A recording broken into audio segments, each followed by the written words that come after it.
Bienvenue sur RTF, la radio-télévision du futur, pour cette rubrique de parcours de combattants. Une émission dédiée au témoignage et à l'inspiration.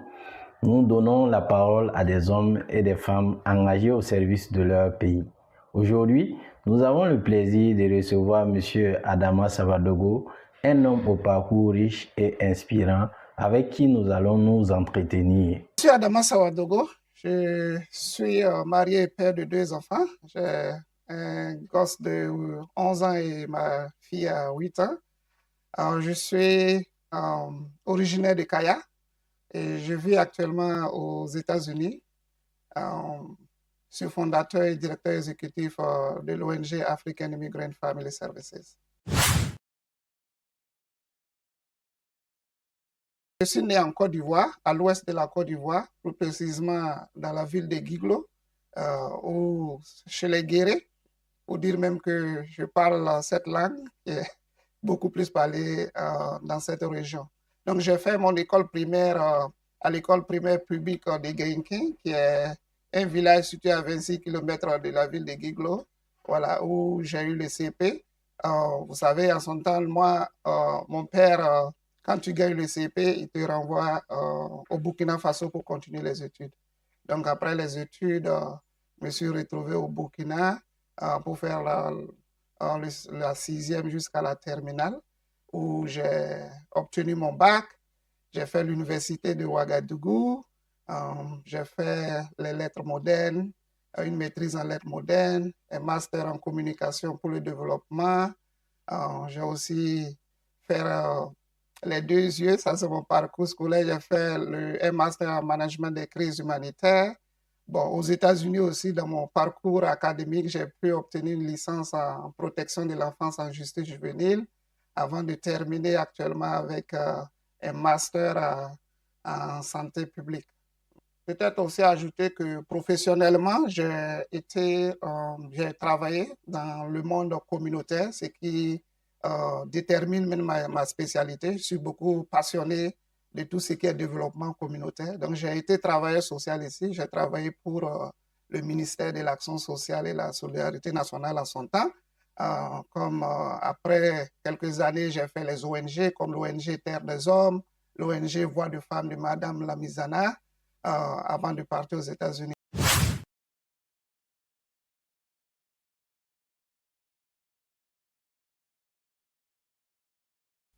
Parlant de ça, souvent c'est inné, hein. On peut penser que c'est aussi des trucs qu'on développe au cours de la vie. J'aime beaucoup apporter un soutien aux autres. J'aime beaucoup soutenir. J'aime beaucoup aller à la rencontre des gens. J'aime beaucoup écouter. Et je pense que c'est peut-être ce qui détermine... je suis sociable également. Voilà, je suis sociable. Et le sourire, on m'a beaucoup reproché. Voilà, tu souris beaucoup, on apprécie ton sourire. Mais je pense que c'est ce qui crée aussi l'environnement du travail. Quand vous êtes au milieu des gens, il faut toujours, en tout cas, marquer votre présence par la joie, par votre sourire. Donc, pour moi, aller en aide à quelqu'un, apporter son soutien, venir en aide aux personnes qui sont dans des difficultés, c'est très important. Et aussi, travailler à offrir des opportunités. Parce que ne pas seulement se centrer sur soi-même, mais penser aussi aux autres. Montrer aux autres qu'il y a la possibilité de réussir, montrer aux autres qu'il y a la possibilité de gagner leur vie. Et c'est dans ce sens-là que je peux peut-être déterminer ma passion. Voilà, ma passion d'aider les gens, ma passion de voir quelqu'un réussir.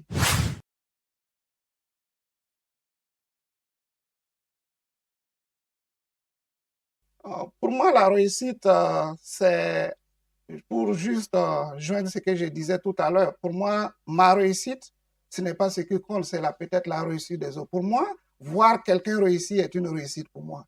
Alors, pouvoir apporter une aide à quelqu'un qui est dans des difficultés aujourd'hui et qui arrive à s'en sortir, c'est ce que moi je considère la réussite. Parce que lorsque moi-même je refais un regard sur soi, c'est vrai, je peux penser que j'ai réussi, mais je pense aussi que quand tu as des gens autour de toi, quand tu travailles avec les autres, tu es dans une société, lorsque les autres ont réussi, grâce à toi, je pense que tu peux être aussi fier parce que tu as réussi soi-même.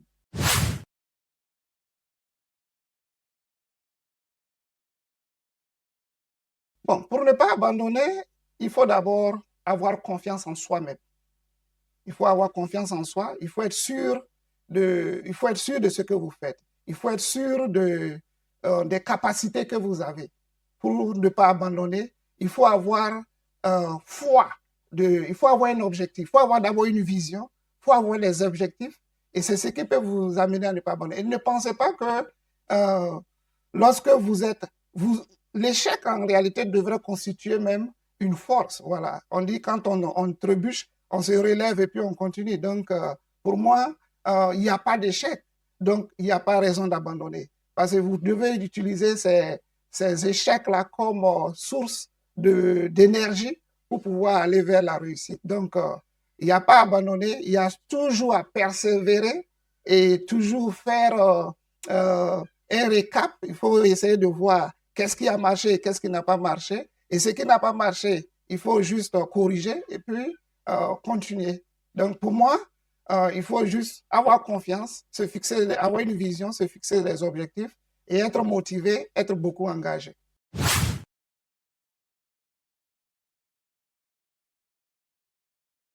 Je pense beaucoup plus à donner le sourire à un enfant qui est en difficulté, donner la chance à un parent de retrouver sa famille, aider quelqu'un qui est dans des difficultés à pouvoir regagner, en tout cas, le sourire et regagner la joie. Donc, quand je vois tout ça, c'est ce qui, pour moi, détermine la vie.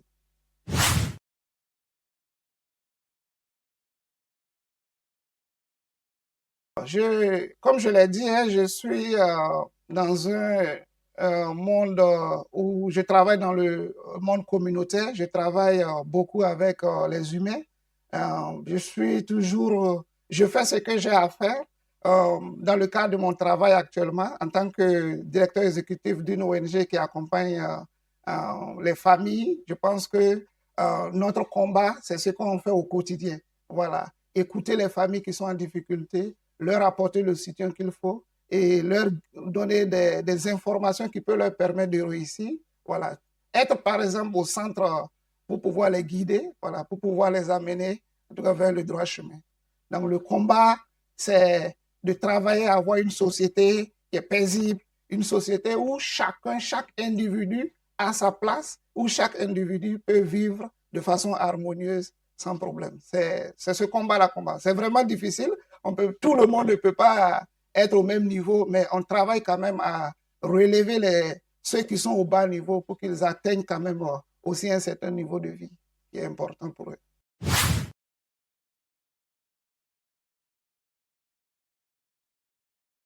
Mon conseil pour la jeunesse, je dirais seulement, il faut travailler. Il faut travailler, seul le travail paye. Il faut, euh, il faut être très engagé, il faut avoir une vision, il faut se fixer des objectifs.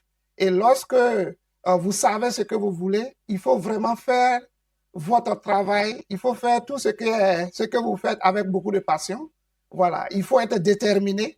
Voilà, il faut beaucoup, en tout cas, travailler à, à, à atteindre ces objectifs, ne pas abandonner comme on l'avait dit. Donc, mon conseil pour les jeunes, c'est se mettre au travail, être beaucoup discipliné. La discipline en soi, elle est très importante. Voilà, lorsque vous avez une certaine discipline, vous pouvez facilement réussir votre vie sans problème. Donc, travail, discipline et beaucoup d'engagement et il faut être aussi consistant dans ce que vous faites. Voilà, il faut vraiment persévérer. Voilà, et cela va, en tout cas, permettre à chaque jeune aujourd'hui de pouvoir trouver un lendemain meilleur.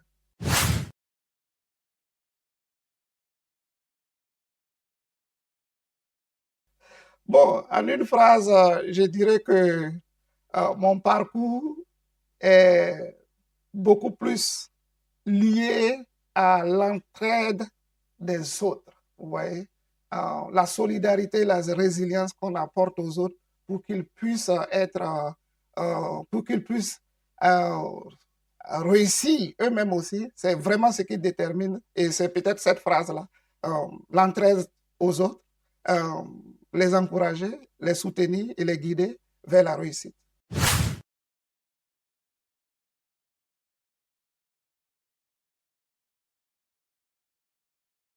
L'ONG African Immigrant Family Services est une ONG qui travaille beaucoup avec les immigrants et les réfugiés africains. L'ONG est basée aux États-Unis dans l'État du Nebraska. L'ONG travaille avec 22 différentes communautés africaines. Je vais parler de nations africaines. Et en termes, notre rôle, notre objectif et notre mission, c'est de pouvoir accompagner ces immigrants africains et réfugiés à les former, à leur donner des compétences, des informations qui peuvent leur permettre d'avoir une vie saine, voilà, au sein de leur communauté, avoir aussi une vie stable sur le plan économique au sein de leur communauté. Donc, pour ce qui concerne nos programmes, nous avons des programmes à l'endroit des enfants et des jeunes. Nous menons beaucoup d'activités avec les jeunes, des activités de technologie, des activités d'apprentissage de la langue, des activités culturelles, etc. Nous avons des programmes de santé communautaire où nous apportons notre soutien à ces immigrants réfugiés là pour pouvoir naviguer le système de santé et pouvoir aussi lever les barrières qui existent pour qu'ils puissent avoir accès aux soins de qualité. Nous avons des programmes de santé mentale.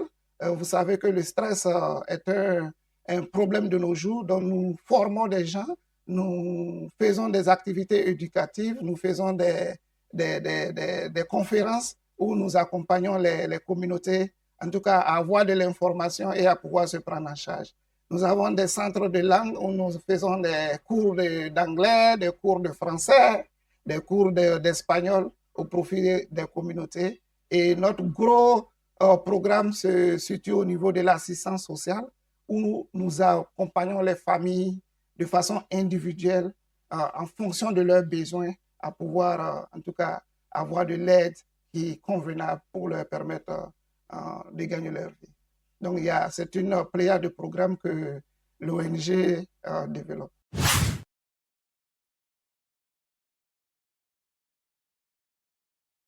Nous sommes toujours dans la même dynamique. Nos actions consistent à renforcer les différents programmes que nous avons. Au niveau de l'Afrique, nous sommes en train de mettre des projets en place. Par exemple, pour le Burkina Faso, notre ONG est en train de travailler pour pouvoir mettre un centre de santé communautaire qui va beaucoup aider les communautés et dans différentes régions du Burkina Faso. Donc, ça, c'est notre projet phare au Burkina Faso et nous sommes déjà en pied d'œuvre. Nous pensons que d'ici la fin de l'année 2026, ce projet va naître.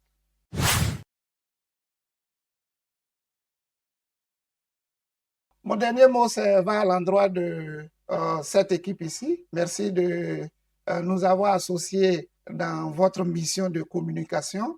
Et nous voulons aussi dire au peuple burkinabé, prier pour la paix, prier pour que notre pays aujourd'hui connaisse un développement meilleur. Nous voulons juste dire que chaque Burkinabé devait apporter sa pierre pour la construction du pays. Et c'est ensemble, dans la solidarité, dans l'entraide, que nous allons pouvoir relever le pays. C'est la fin de ce numéro de Parcours de combattant. Merci à notre invité pour son témoignage inspirant et à vous, chers internautes, pour votre soutien.